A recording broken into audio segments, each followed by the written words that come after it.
L'invité de la rédaction, c'est maintenant sur la panafricaine Média et merci de nous rester fidèles. Au Sénégal, la Convention des jeunes journalistes reporters, CJRS, a élu son nouveau président à l'issue d'une assemblée générale marquée par un climat serein et démocratique. Mamadou Diagne, journaliste à la RTS et responsable du desk digital, succède à Migui Maram Ndiaye. Son mandat s'inscrit dans une dynamique de continuité et d'innovation avec pour ambition de revitaliser la CJRS à travers des initiatives fortes et concrètes visant à améliorer les conditions d'exercice du métier de journaliste reporter. Monsieur Diane, merci d'avoir accepté notre invitation. Merci à vous de m'avoir invité. C'est un plaisir d'être sur la panafricaine. Avec vous, nous aborderons les projets que vous envisagez à la tête du CJRS. Cependant, avant d'aborder vos perspectives, quel enseignement tirez-vous du mandat de votre prédécesseur?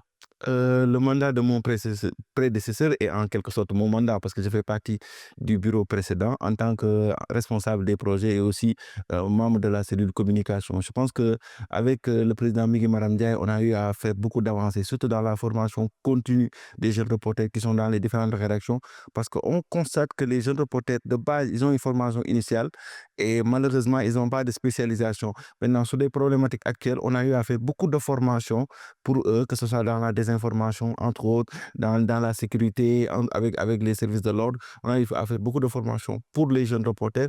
Aussi, on a aussi eu à accompagner les jeunes reporters pour les primer à l'occasion de différentes cérémonies et aussi primer les anciens à l'occasion d'un sargal. Sargal, comme on l'a dit, c'est-à-dire que récompenser un ancien qui était dans la corporation et qui a eu à faire pas mal de choses. Je pense que sous le règne de Migui Maram Ndiaye, au-delà de renforcer la crédibilité de la convention, on a su maintenir le dynamisme d'être cette association dans la corporation qui fédère le plus les jeunes reporters. Lors de votre première déclaration en tant que président, vous avez affirmé, je vous cite, il faut faire en sorte que les journalistes ne rasent plus les murs. Fin de citation. Quelle est votre perception de la profession de journaliste reporter au Sénégal et quelle analyse faites-vous de la situation actuelle? En fait, le constat est qu'aujourd'hui au Sénégal, il y a beaucoup de gens qui se disent journalistes alors qu'ils n'ont même pas la formation nécessaire. Il y a beaucoup de gens qui se sont incrustés dans le métier pour des motivations politiques ou économiques. Donc, ce qui fait qu'eux, ils sont au devant de la scène, sur les plateaux de télévision, qui se disent chroniqueurs, journalistes et pour beaucoup d'autres régions. Et je pense qu'aujourd'hui, il est important que les journalistes bien formés à bonne école, soient au devant de la scène, prennent leurs responsabilités pour informer juste et vrai parce qu'ils sont les sentinelles de cette démocratie et ils ont le devoir d'être au devant de la scène. Parce que comme on le constate, vous voyez, récemment, le Premier ministre l'a dit à l'Assemblée nationale, il a dit tolérance zéro pour la désinformation. Parce qu'il s'est passé beaucoup de choses récemment sur plusieurs chaînes YouTube, plusieurs plateaux de télévision. Et ça, je pense que ce n'est pas les journalistes formés à bonne école qui sont en train de donner cette mauvaise image à cette profession. Je pense que donc il est important que les journalistes prennent leurs responsabilités, soient au devant de la scène pour parler des vraies problématiques de ce pays pour qu'au moins le citoyen soit conscient des enjeux de l'heure et puisse apporter à lui aussi sa contribution. Vous placez votre mandat sous le signe de la continuité de l'innovation. Quelles sont ces innovations que vous souhaitez apporter sous votre présidence? Aujourd'hui, l'une des premières innovations sera aussi d'accompagner les journalistes qu'on dit freelance, parce qu'il y a beaucoup de jeunes reporters qui sont plus dans la rédaction, qui se disent journalistes indépendants.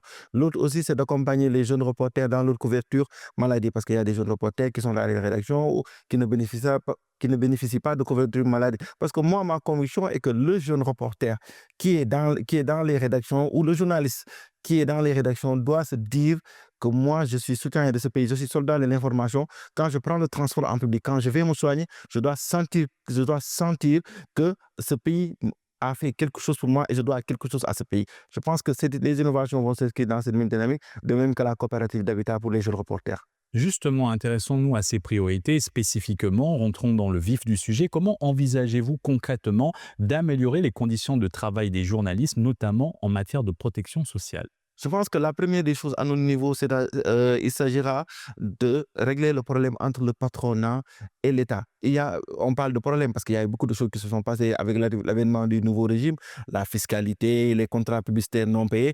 Et ça cause beaucoup de dégâts au niveau des jeunes reporters parce qu'il y a certaines entreprises de presse, ils accusent beaucoup de retard dans le paiement des salaires. Et ça impacte le jeune reporter. Et dans la protection sociale du jeune reporter, ça, c'est quelque chose qui est extrêmement grave. Et je pense qu'à notre niveau, on plaide encore une fois, pour que le patronat et l'État se rencontrent pour régler encore une fois ce problème, qu'il y ait une fiscalité allégée pour les entreprises de presse, pour qu'on aille de l'avant et que pour que les entreprises de presse puissent être autonomes avec un modèle économique adapté et puissent signer des contrats adaptés pour les jeunes reporters, pour que les jeunes reporters puissent gagner leur vie convenablement. Je pense que ça, c'est le premier aspect.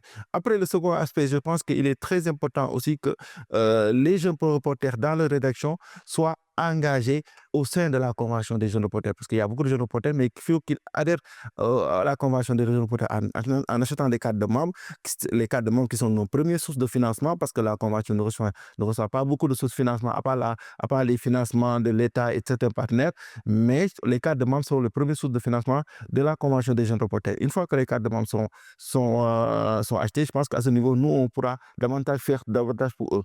Et maintenant, quelles sont vos priorités pour renforcer les compétences des jeunes journalistes au sein de la CJRS? Je pense que les priorités à mon niveau, c'est d'abord la mobilisation des ressources. Tout à l'heure, je l'ai dit, on a des sources de financement diverses, mais qui ne sont pas assez fréquents. À notre niveau, il s'agira de chercher les financements nécessaires.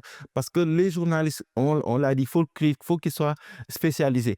Il n'y a pas de jeu. En fait, on se rend compte que parfois, il y a des journalistes tutologues. Il faut que les journalistes se spécialisent. Et à notre niveau, on mise sur des formations certifiantes, des formations de 3 mois, des formations de 6 mois, pour que le journaliste soit formaté sur une thématique bien donnée et qu'il puisse aider le public à comprendre certaines thématiques, l'économie, la santé, la sécurité et surtout lutter contre la désinformation. Et je pense qu'à ce niveau, si on mobilise assez de ressources avec des partenaires, on pourra aller faire des formations certifiantes, les former sur plusieurs jours et aussi leur permettre d'avoir cette autonomie pour pouvoir être indépendant. Envisagez-vous des partenariats avec d'autres organisations de médias pour renforcer les actions de la CJRS? Effectivement, je pense que les médias sont naturellement nos premiers partenaires. Déjà parce que au sein des médias, il y a plusieurs jeunes reporters.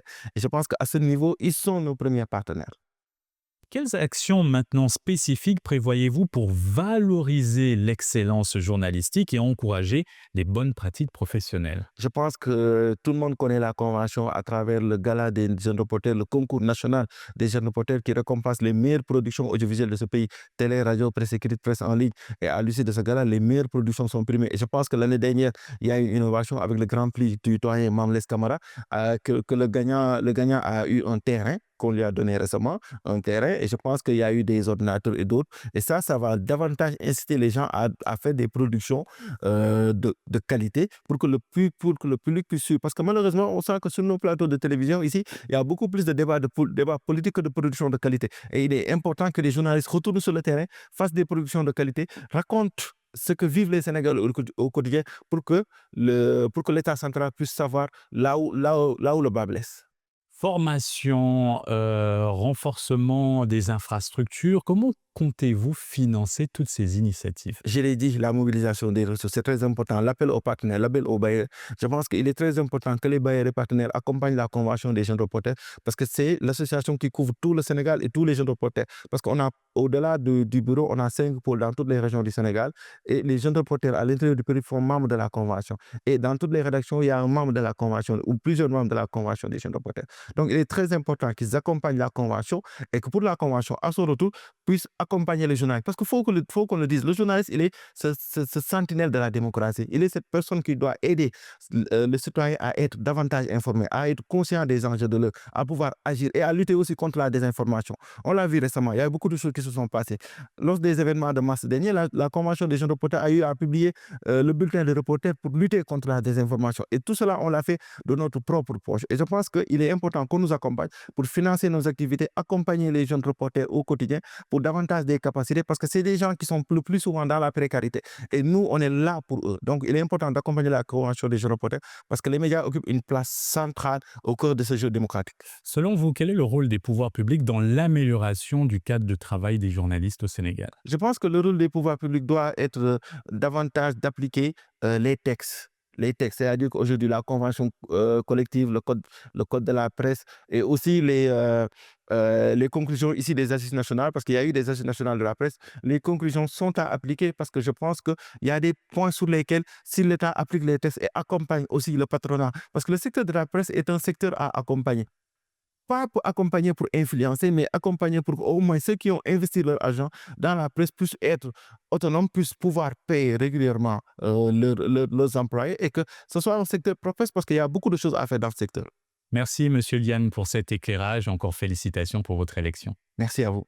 Et c'est ainsi que s'achève cette émission. Bonne suite de programme sur la panafricaine.